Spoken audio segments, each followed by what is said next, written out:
The late afternoon sun hung low over Highway 41, spilling long shadows across the cracked asphalt outside the Silver Spur diner. Heat clung to everything, metal door handles burned at a touch, and the smell of fried onions drifted on the still air. Julia Mercer eased her charcoal grey sedan into a spot at the far end of the lot, shoulders aching from hours behind the wheel.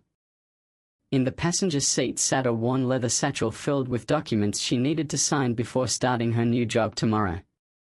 All she wanted was a quick turkey sandwich, maybe coffee to push through to her motel. She had just reached for her keys when gravel crunched hard under tires. A black and white cruiser swung into the lot, circling closer than necessary before stopping 2 spaces away. Behind the wheel, Sergeant Wade Cutler leaned an arm out the window, mirrored sunglasses flashing. In the passenger seat, Officer Ryan Hale watched her with the restless energy of a man itching for a reason to speak. "Well, look what we've got here," Cutler called, voice slow and edged. "You lost, sweetheart? This ain't exactly your part of town." Hale's dry chuckle followed. "Nice ride for someone passing through." Julia stayed by her open door, one hand resting on the roof, the other gripping her satchel. She'd heard worse in her career, but the tone wasn't small talk. "I'll keep that in mind," she said evenly. No apology, no smile. That seemed to irritate them. She shut her door with a firm click and walked toward the diner, their laughter following her inside.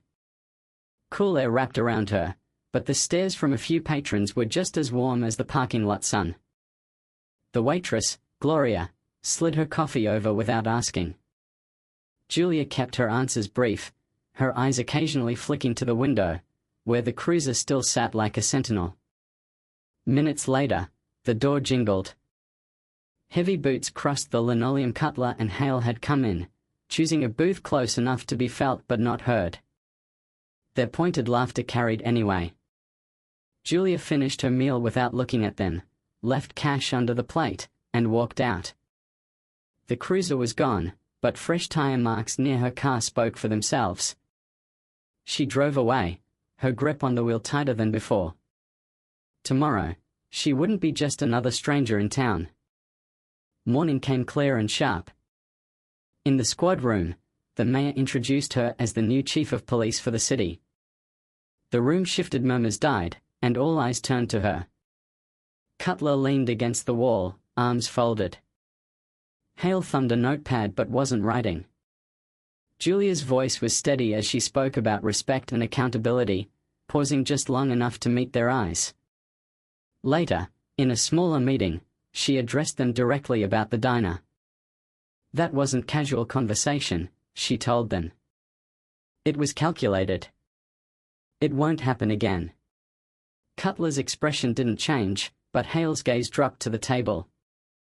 2 days later, she joined their patrol.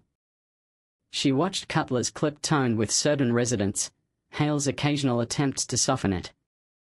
At a domestic call, Julia's calm, direct words to the woman involved drew a quiet nod from Hale.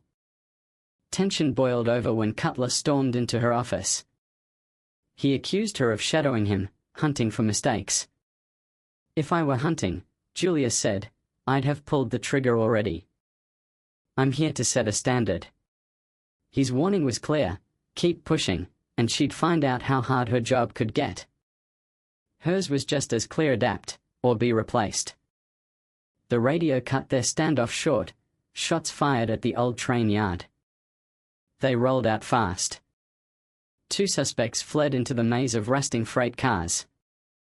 Julia chased with Hale, disarming a young man before anyone was hurt. Cutler caught the second suspect. "Back at the station," he admitted, "you can back up the talk." Hale added quietly, "I'm in.